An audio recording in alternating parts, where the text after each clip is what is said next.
In this video, I'm going to be reviewing the Garmin Approach S2 watch and whether or not it's worth picking up. So what we're going to be covering in this video are my first impressions, how it actually performed, who it's going to be best for, some pros and cons, and also where the best places to buy. So if you just are looking for the best and cheapest place to buy, I will leave a link down below, and at the time of this video, that was the cheapest place we could find it, so you can go ahead and check out the current price if you want to go ahead and do so. We'll start with my first impression. So we tested out 3 versions of this, this watch series. So the S1, the S2, and the S3. And each of them has a few more features and then a higher price as you go. So obviously the S1 is like the most basic, it's the cheapest. And then as you go on up, it gets more features, more expensive, that kind of thing. So basically the S2, it pretty much tracks everything the S1 does. And then it also keeps track of your score, and also it gives distances to dog legs and lamp spots, that kind of thing. And the S3 does everything the S2 does, and then it has a touchscreen display and also allows you to move the flag around to get more precise location. So if the flag is in a different spot, you can kind of move that around and it'll give you the actual distance to that. So that's kind of a pretty cool feature that the S3 has that the S2 and the S1 doesn't. But is it easy to set up? So getting things set up was pretty easy and straightforward. All you really had to do is charge it and then turn it on, and the courses are already pre-programmed in, so you don't need to download anything or all that kind of thing. Then it has over 30,000 courses, pretty much worldwide. Most countries are on it. And then the ones that I normally go to were on it, so there wasn't a problem there, which was definitely awesome.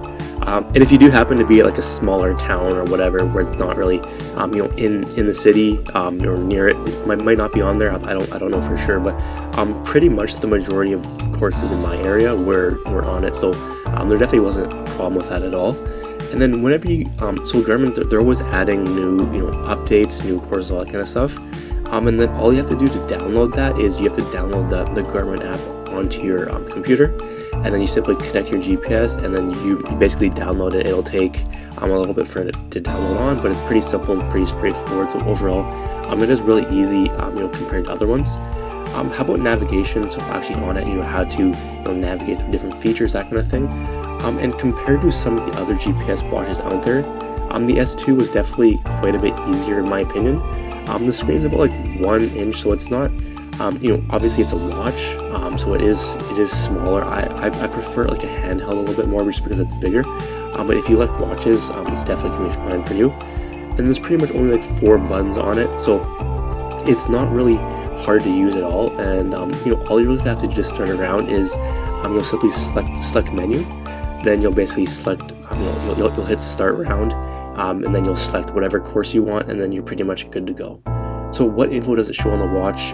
It basically has 4 different modes for you to pick from.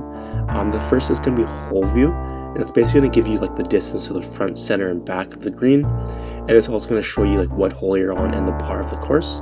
Then you're going to have lamp view, which is basically going to show you the distance to different lamp spots and different dog legs. It's not overly helpful, but I guess it's something, it might come in handy every now and then. But the thing is, it doesn't show distances to hazards, so it doesn't show distances to bunkers or creeks or that kind of thing, which is definitely one of the downsides to the S2. There's measurement view, which basically gives you the distance of your shots, which I definitely like this feature. And then there's time mode, which will basically just give you the date and time like a normal watch. So how did it perform? Because that's the main thing that really matters. So one of the things I didn't like about the watch was that it didn't last a full 2 rounds for me. Using it as a normal watch, so it's going to last around 3 weeks, which is good. But the GPS mode, it lasts about 7 to 8 hours. So if you can get through a round really quick, then it might last 2 rounds. But typically like a round's about 4, maybe a little over 4 hours, and it didn't quite last a full 2 rounds, which kind of sucked. But I mean, you can just charge it after every round, and then you'll be good to go. Pretty much like a lot of the other watches out there were the same sort of deal. And then as for distance, it was pretty much just as accurate as other watches we tested, and was always within 5 yards of our laser rangefinder, and also the different marks on the core. So it was really accurate, which is definitely nice to see. Let's cover some pros. So I found it a lot easier to use and set up compared to some of the other watches out there. And Garmin is one of the best in terms of course selection. So they do have, and at the time of this, it was like over 30,000. So they're always adding new ones. So like compared to all the other ones, they definitely have probably the best selection of courses. And then there's no additional fees for like new updates, all that kind of stuff, which is awesome. How about some cons? So it's on the high end in terms of price. It's not the highest though. You know, as you get to like the S3 and the S4, it starts getting up in price. But there are definitely cheaper options out there. But you definitely get what you pay for. And you know, going with the cheaper option isn't necessarily, you know, I probably wouldn't recommend it. But that's just one thing to know. And then it doesn't show like hazards to or distances to hazards like bunkers and creeks, which kind of sucks.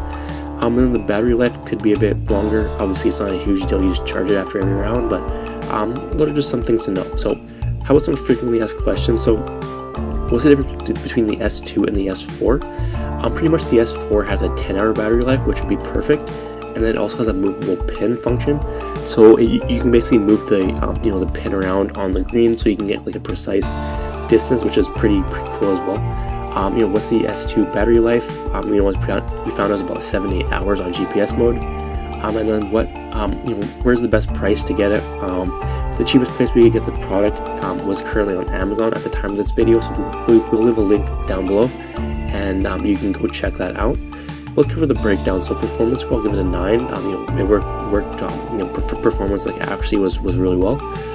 Price, we'll give it an 8. Ease of use, I'll give it a 10. Definitely one of the easiest ones to use that we tried out. Personal score, I'll give it an 8.5, which is pretty solid. So is it worth it taking into account all that? I would say if you're just looking for a unit that has a wide variety of courses and is really accurate at giving the distance to the green, this could be a good option for you.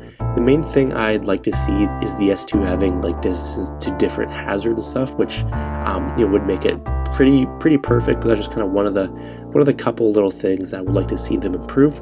But the cheapest place we could find this product is in the description down below, so you can go ahead and check out the current price if you want to go ahead and do so. And I'll just quickly mention our golf giveaway here. So if you want to enter into our monthly golf giveaway, simply follow the instructions.